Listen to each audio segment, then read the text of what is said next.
Welcome to Planet Earth. That means it's Friday, and there's no better way to start off the weekend than with history, dinosaurs, and football. Mr. H here with you, along with Buddy the cat. You hear him in the background every now and again. He might have some kind of insightful commentary. We'll see what he says a little bit later on. But hey, I hope you had a great week. I hope you have a great weekend coming up. If you got to work, hey, don't worry. So do I. But hey, you can use what you learn here for stimulating conversation with your coworkers, or maybe even win a bet or two and have someone else stomp on the dumpster for a change. So I was watching the news, and it's always gloomy and depressing. Tend to watch international stuff a little bit more than most stuff. And we're kind of in an era beyond the war of terror and beyond the Cold War. It's kind of back to great power conflict again between the United States, Russia, and China. And you always wonder in every particular era, what is the strongest nation? And I'll be honest with you, sometimes it's not that easy. But if you think about it, you can kind of figure it out. Are they stronger than Mordor? I got a feeling a lot of them are because, technology. So I'm going to even the playing field here a little bit. We're going to reach back into the ancient medieval world. All right, so can the first strongest nation in history take on Mordor? Who would that be? Well, I had to reach all the way back. I wasn't sure how far back to go to find, something that seems like an actual nation, right? You got Sargon of Akkad, that's sort of an empire, but something that fits the definition of a nation. The first great one would be Assyria in 750 BC, circa 750 BC. Assyria is a huge empire. You can see where it started there around Nineveh, reached all the way to the Mediterranean, the Persian Gulf, the whole Fertile Crescent right there. This was one ferocious and mean empire, and I am putting it mildly. They're kind of a mystery. They have great libraries at the same time. They don't mind skinning you alive. If you want to learn more about Assyria, check out my YouTube channel, MrHistoryRescue.com, and I got a whole thing on ancient empires. And yep, Assyria is a main star. Now, Assyria is, like I said, not only ferocious, but they are very, very well organized. See this army they have? It's a combined arms army. They got infantry, they got cavalry. Guy up top has a sling. You've got archers. You try to go toe-to-toe with these guys, and it's probably going to end up turning into a very, very bad day for you. And, you can't even run from these guys, because if you do, they've got chariots. And look at that, 4 guys. Everyone's got a job. Everyone's got a uniform. Oh, they know what they're doing, these guys. They're very well organized. So you figure if you can't fight them and you can't run from them, the next best thing is to maybe hide behind a wall. Not going to work with Assyria. Look at that. They got siege towers. And they are some mean people, man. They are going to knock down the wall, break in, and kill everybody. That's if they're really mad. If you catch them on a good day, hey, they take over your city. They make you speak Assyrian, you worship Assyrian gods, and you're paying a lot of tribute right through the nose. And if you don't want to do that, they're going to pull something out of you through some body part, and it's not going to feel very good. So listen to what they tell you. Now, Assyria, like I said, it was rough not only being a subject, but being an Assyrian too. Yeah, see this book? You wouldn't want to be an Assyrian soldier. You're constantly marching around. You're constantly fighting. And you're trying to hold together an empire where everybody hates you. When you go that far back in history, everything is circa 750, circa 1200. When you get to Assyria, we got a sort of beginning date of 912 BC. People say circa 900 BC. But they have an exact date when it ends, 612 BC. It doesn't mean you get an exact date that far back. Something big happened, and that big happening was the destruction of the Assyrian Empire. Because when everyone hates you, and you're trying to run an empire like that, it's not going to last very long. The fact it lasted 3 centuries is kind of a minor miracle. So when the Assyrian Empire finally blew up, and it's going to blow up, they've got a pretty big army, but you can't be everywhere. They're kind of spread all over the place. So when it finally exploded, the Assyrian Empire, goodbye. 612 BC, it's out of here. You got a couple of pieces that hang on for 2 or 3 more years, kind of like the Galactic Empire in the new Star Wars movies. But yeah, it's pretty much over in 612 BC, man. You're just trying to grab what you can from the fire sale. Now, the ancient world moves a little bit slower. They're moving as fast as they can, but we live in the internet world, so everything's faster. So I kind of go forward in jumps of 250 years because that's about how long countries tend to last. So we went from 750 BC to 500 BC. We got a new guy on the block. Empires fall, new one rises. This one is Persia. And Persia is the biggest one we've seen yet. Look at the size of this thing. It's still around today. They call it Iran. But Persia, huge empire, and they go about building it in a somewhat different manner. Oh, yeah, they have their military conquest aspect. There's a Persian soldier for you. Got the long spear. See the knob at the end? Now we can spin it around, use it as a staff. They got that wicker shield, a little bit of armor, a comfortable looking pajamas. It works great in Asia, not so great when they go up against the Spartans, right? Yeah, I'm a little bit biased there. They had a great run until they ran into the Greeks. But Persia ran their empire different. Yes, they conquered things, but the place they conquered, they didn't rule it like overlords like Assyria. Definitely the Persians are in charge, but hey, they let you keep your language, they let you keep your religion, no human sacrifice though. Pay your taxes on time, learn a little bit of Persian, and be there if I need you for the military. So, it's really not a bad deal to live under Persia. And the guy you have to thank for this is the founder of the Persian Empire, Cyrus II, Cyrus the Great.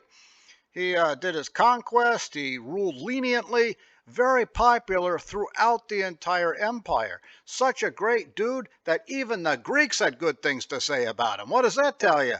Now, the follow-up guys, Cambyses was a nutcase, and Darius was a good administrator, but not a very good general. We find that out at, Marathon. Xerxes shows up, and, just watch the movie 300, and all you need to know is right there. But Persia actually had a pretty good empire there. Mr. Boo over here, Buddy Boo, is chiming in. He agrees with us, obviously. Now, Persia did not fall from inside. There was no great revolt. No, Persia got destroyed from the outside. Most empires fall from the inside. Persia never got that chance. Alexander the Great, some reason doesn't have blonde hair in this one, he shows up and completely destroys Persia. Persia never had a chance. Those wicker shields don't stand a chance against those Greek spears. The pajamas, you need armor, man, not that stuff. It's very comfortable, but it's not going to work, and Persia goes right down the drain. A lot of people always ask if Alexander had blonde hair, and most people say he does. The primary sources say he does, so I don't know why he has dark hair in this one. If you want to know what he looked like today, probably something like that there, hanging out, clubbing. He liked to party. That's how he died at age 32. 3-day drinking, binge, and malaria. I don't know about you, but boy, I don't think you're coming back from that one. Please don't try to emulate that this weekend, okay? A little bit of advice here from Mr. H. So, that's when Persia goes down. We hop ahead another 250 years to 250 BC, and there is the Roman Republic. I think that's the most powerful nation in the world at that point. China is, they're kind of in the middle of their, they have problems over there with the dynasties falling apart. Han Dynasty is still in the future. They kind of got the warring states things happening right now. But you can take a look here in the Mediterranean. Everybody can see Rome is the up-and-coming power. Carthage gave them a good run, but at the end of the day, the Romans end up burning Carthage to the ground. So, no doubt about who the winner of that one was. And we hop ahead another 250 years, 1 BC, 1 AD, whatever you like. Hey, the Roman Republic is gone. The Roman Empire is here now. Here it is at maximum extent in 117 AD, my favorite emperor, Trajan. Look how big this thing is. The entire Mediterranean belongs to Rome.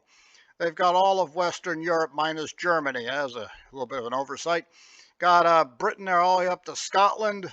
Got most of the Middle East. At one point, they were on the Persian Gulf there, but they kind of overextended themselves a bit. Even got to the Caspian Sea, rather.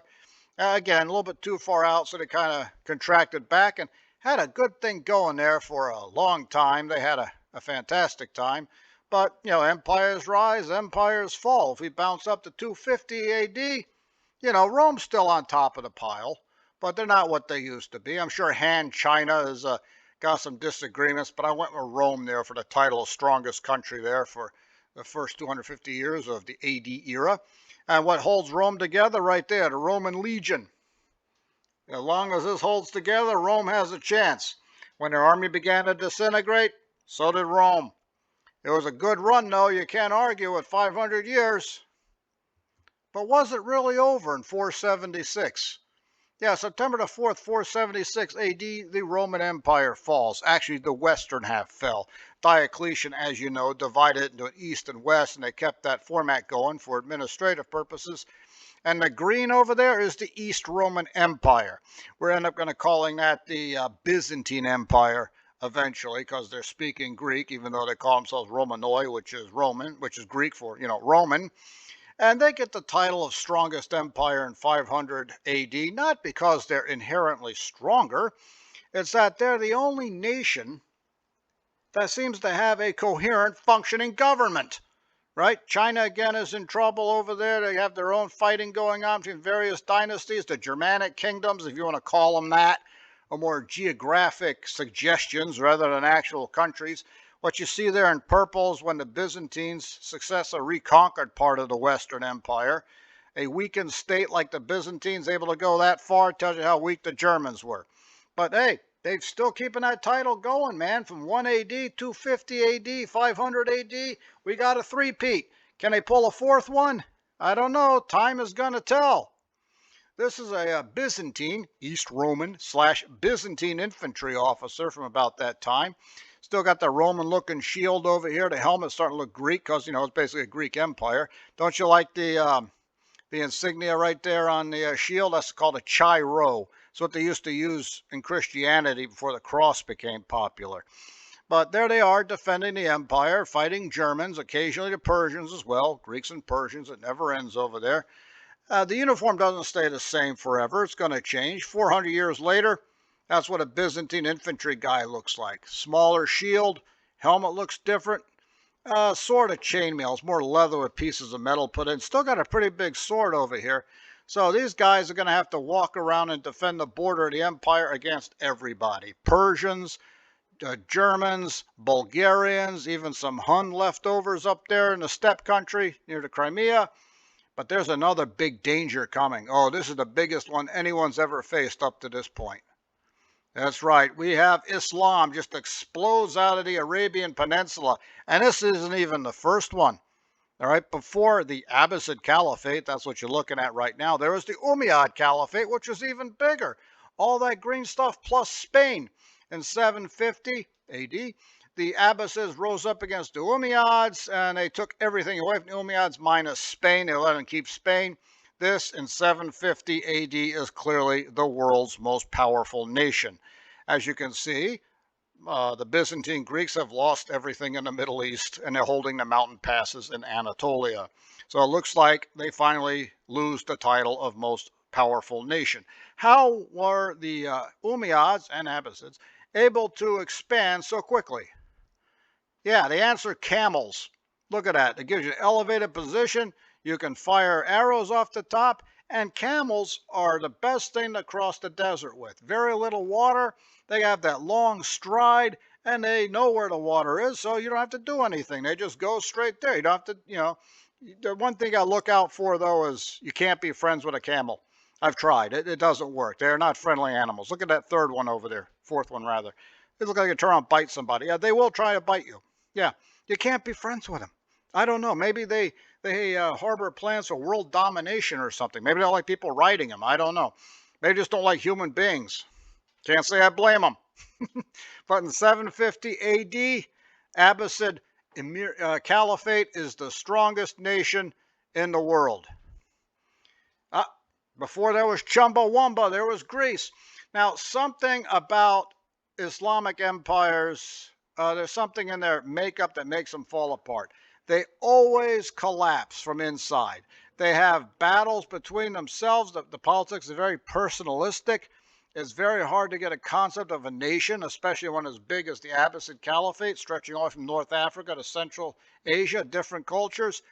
The Greeks are back on top around 1000 AD. It doesn't look like a very big empire, but it is very compact, and They couldn't take us down. As many times as the Arabs and Turks tried to take us down, we keep pushing them back, we keep beating them. And a couple times it actually got bigger. By around 1025, we actually spend that eastern frontier a little bit out there, pushing close out there to Lake Van. But in 1000 AD, the Greeks are back. You can't hold us down, man. You try to knock us down, we get back up again. If there's ever a nuclear war, hey, you're going to come out of a bunker, and the first thing you're going to see is Nico's Euro stand.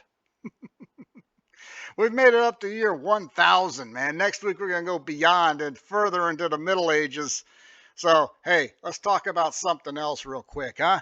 It's not a dinosaur. No, that's about a thing. It's a place. It's a geographic type thing here. The Western Interior Seaway. Yep, North America was divided in half for close to 40 million years. Yeah, the Western Interior Seaway. The Western United States was called Larmidia, and the East was called Appalachia, which I'm not really sure why they came up with that name. But if you take a look, just kind of look where you live and see if it was underwater for a while. Yeah, see Pittsburgh, dry land. Yeah, Florida, it's an ocean every time it rains, but it's going to become as an ocean, then it'll become an ocean again. Look at that Colorado, middle of the continent, used to be underwater at some time. Look at that Alberta, right? It's the middle of Canada, Saskatchewan, flat as it gets. All that used to be underwater. From 100 million years ago to about 65, maybe 55 million years ago, apparently the asteroid hitting down near Mexico plugged it up and it began to fill back up again. Oh, that asteroid just caused all kinds of problems, didn't it? What was living out there? Oh, look at this. All sorts of great things. The ultimate alpha predator of them all. Yes, we have Tylosaurus, not Mosasaurus, Tylosaurus. This is the biggest and baddest of all. Patrolled the seas from about 70 million to an abrupt screeching halt in 66 million years ago. Yeah, what do you think caused that abrupt halt? I'll give you a hint. Look up at the sky. Yeah, it was fun while it lasted. 4 million years, still doing better than us. Plesiosaurs would go cruising around. Now, this is more of a Triassic animal, the plesiosaur that we all know and love.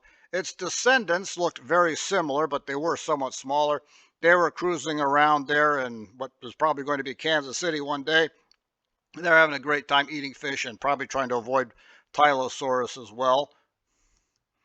Hey, how about this guy? Oh, you've seen him before. This is in Kansas, right? So as far as the sea as you can be, and there we have a fish fossil.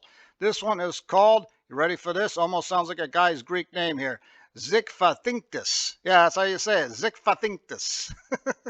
A voracious predator is always described. Why is it called voracious? Take a good look at that. Fish inside a fish. This thing swallowed another fish whole and apparently died. It ate so much it died. It's like watching a buffet line in Sandusky, Ohio, man. If you're going to reach for that last crab leg, you better be careful because you might lose that finger. People in Ohio, do not fool around at buffets. I like Ohio because it's basically Pennsylvania. We're just as bad at buffet lines. Here's our friend with the flesh here. Number one's an adult, 2, a little bit younger, 3 and 4, going through the entire life cycle. So this thing was a pretty good sized fish, 6, 7 feet there. I can't even say his name, Zichthyophthys. But I tell you one thing, it pretty much carved out its own niche and did a pretty good job. Now, it was the age of reptiles. Nobody doubts this. The reptiles dominate the world, air, sky, sea. And they moved into the sea. Here's Ichthyosaurus. Again, more of a Jurassic animal, but hey, it looks like a fish, doesn't it? Its descendants live into the Cretaceous period. In order to conquer the sea, look to the fish. In order to be like a fish, you got to turn yourself into one. It's a reptile that looks just like a fish. So the age of reptiles goes into the sea. They even start looking like fish. If it works, it works. Hey, remember this? Pteranodon. We're pretty sure this guy used to live in coastal areas. We find, bones in places that used to be oceans, so, it died and fell in the water. Or maybe something jumped out of the water and got it. Yeah, look at this. Looks like a shark. That's because it is a shark. And it's grabbing a pteranodon. We know this actually happened because we have fossils of a pteranodon with a shark tooth embedded in its neck, and it's from an up angle. So obviously this thing jumped and got it. And now, what was this shark jumping up getting a pteranodon? It's got to have a name, right? Well, it's got a name, and it's going to look kind of familiar too. The name of this guy is Cretorrhenia. Cretorrhenia. Take a good look. Does that look like something you've seen before? Yeah, it looks like a great white shark, doesn't it? It's the same size as a great white shark, about 20 feet, a little bit big. It acts like a great white shark. It jumps out of the water like a great white shark. It is a great white shark, and it's living in the Mesozoic. We'll get to the chronospecies theory a little bit later on, but yeah, that's basically a great white shark. And there it is, in the age of reptiles, has its own turf, and seems to be doing a pretty good job at defending it. Here's an old school picture of some, what they used to call sea monsters. I guess they still call them that. Yeah, the plesiosaur is not that far off. I'm not sure what's going on with Tylosaurus/Mosasaurus with the water coming out of the nostrils like that. But I gotta admit, it's kind of a cool looking picture. I think I'm going to turn that into a t-shirt. I'll keep you posted on that. So, the age of reptiles. Air, sea, land, it lasted a really long time. But as we learned earlier, all empires come to an end. Unless you're the New England Patriots. We talked about the Packers from the 60s, the Steelers from the 70s. We had the San Francisco 49ers in the 80s. In the 90s, front half of the Cowboys, back half the Denver Broncos. Here come the New England Patriots, not just a team of a decade, a team of a generation, it seems, because when they lost somebody, their coach, Bill Belichick, was able to find somebody. I don't know how he did it. The one guy he couldn't replace was Tom Brady. You'll see him, don't worry. Here's their first Super Bowl, right? 2001 season, February 2002, where they defeated the Rams. So there's Super Bowl number 1 for them. A couple years later, we got Tom Brady leading the Patriots to their second Super Bowl against the Carolina Panthers in an epic clash down in Houston. This one ended 32-29. They needed a field goal at the end to win, just like the other one. A year later, down in Jacksonville, New England takes out Philadelphia for the third Super Bowl in 4 years. They don't get the three-peat, but you got a feeling they're going to be around. And these sportscasters who claim to be experts saying, likely this is the last Super Bowl for Tom Brady. Usually they win 3.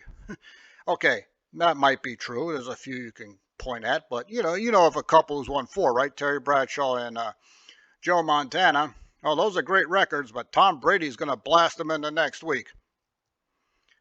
Even though he's probably one of the best of all time, it wasn't like he had everything go perfect for him every single time.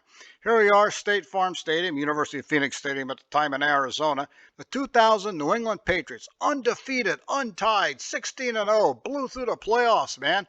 And they lose to the Giants, 17-14. Yep, they won every single game except the one that mattered, the Super Bowl. In 2011, they're going to go toe-to-toe again, the Giants and the Patriots, this time in Indianapolis, and once again, the Giants win. Right? Tom Brady can make an argument about being the greatest quarterback of all time. There's his nemesis there, Eli Manning, who was, not bad, definitely statistically behind Tom Brady, but say what you will about Eli Manning, they went toe-to-toe twice in the Super Bowl, and both times, Eli Manning won. The one guy who could beat Tom Brady. Hey, 2014, they're back in Arizona. And look at this, the stupidest play ever. Seattle has the ball on the 1-inch line. They try to throw it, and it gets picked off. Yeah, right at the end of the game. No idea what they're thinking. So they said, look at this. New England and Tom Brady avenged their previous loss in Arizona. When you've been around as long as they have, you're going to come back around and play in the same sites again, believe me. Hey, in 2016, we got even crazier game, the first Super Bowl ever to go into overtime. New England versus Atlanta, and the Patriots will come from behind to win in overtime in Houston, a place they'd already played before. The thing most people remember for this game isn't just the Patriot victory. It's the fact that Atlanta blew a 28-3 lead late in the third period. I have no idea how this is even statistically possible. But they did it. They blew it. It's not the biggest lead ever blown, but it's a pretty big one, and it's in a Super Bowl. So that hurts worse than anything else you could possibly think of. Well, New England is, riding high to win it in 2016. 2017, Philly comes back to win it in Minneapolis. A lot of people are saying, look at this, Philly gets revenge for their previous Super Bowl loss. Nope, because this is in 2017. The other time they played is in 2014. It's been so long that there's no Eagle players in that previous team. In fact, it's been so long that most of the Patriot players from that 2004 team aren't there, except Tom Brady. Now, Philadelphia won. They had a great celebration. They want to celebrate the whole year, and it just didn't work out, man. They lost the eye of the tiger. They don't make the playoffs. New England, yeah, they may have lost the Super Bowl. They got up, brushed themselves off, and guess what? 2018, they got another Super Bowl. Here they are, beating the Rams. Yeah, didn't we play the Rams in 2001? Yep. It's been so long that the Rams left St. Louis to Los Angeles and even changed their uniforms. That's how long and successful New England was. Tom Brady, 6 Super Bowl victories at this point. Notice I said at this point. MVP, well, not the MVP for that game, but pretty close. Turns out to be his last victory in the Super Bowl as a New England Patriot. Yeah, as a New England Patriot. Because then, in 2020, he gets a free agent. He goes somewhere else. Usually when a quarterback's been very successful for so long in one place, and at the end of his career he goes to another team, he usually goes downhill. Of course, we're talking about Tom Brady, so everything I just said is patently false. He goes to Tampa Bay and wins a 7th Super Bowl. The Buccaneers don't have a dynasty in 2020s, but you know, it's a team that wins a Super Bowl once every quarter century. So as far as they're concerned, you know, hey, they're doing great. He finally retired in 2021, came out of retirement for one more year, 2022. Then he retired for good, or so we think he has anyway. Tom Brady was drafted in 2000, plays all the way to 2022. Do you realize there were people who were born when he was first playing who were rookies his last season? Yeah, that's how long he was there, man. And I'm pretty sure he was swimming in the Western Interior Seaway. I would not be surprised if he was. Now, remember when I talked about how the Steelers would do battle with the Raiders and the Oilers, or the Packers would fight with the Cowboys, and the Cowboys and the 49ers? Well, New England had their share of nemesises, and there we are. Their big nemesis was Indianapolis, and look at that. It was Peyton Manning, the brother of Eli Manning. Peyton was not as successful as Eli going up against New England, though he did get a couple Super Bowls on his own. But nonetheless, Indy would always play New England. Indy would always lose to New England. Who was the other team that could threaten New England? Yep, my Steelers. We went toe-to-toe with Tom Brady in 2004 and lost. Nothing, to be ashamed of. A lot of people lost to Tom Brady in New England. Met again in 2016. Figure Roethlisberger's a crafty veteran. He's learned a lot because 2004 he was a rookie. Nope, same result. Lose to New England again. This time in Foxborough. Do you realize that Tom Brady played in 2000, Big Ben in 2004, Big Ben is a grizzled veteran in 2021 and retires, and Tom Brady still played a year longer? This guy's unbelievable. I guess he found the fountain of youth or something down there, ate all his vegetables. Well, you guys got to eat all your vegetables. Don't eat too much pizza today. Get a lot of exercise. Have a lot of fun. And don't forget to like and subscribe. I will see you again next week. Das vidanya.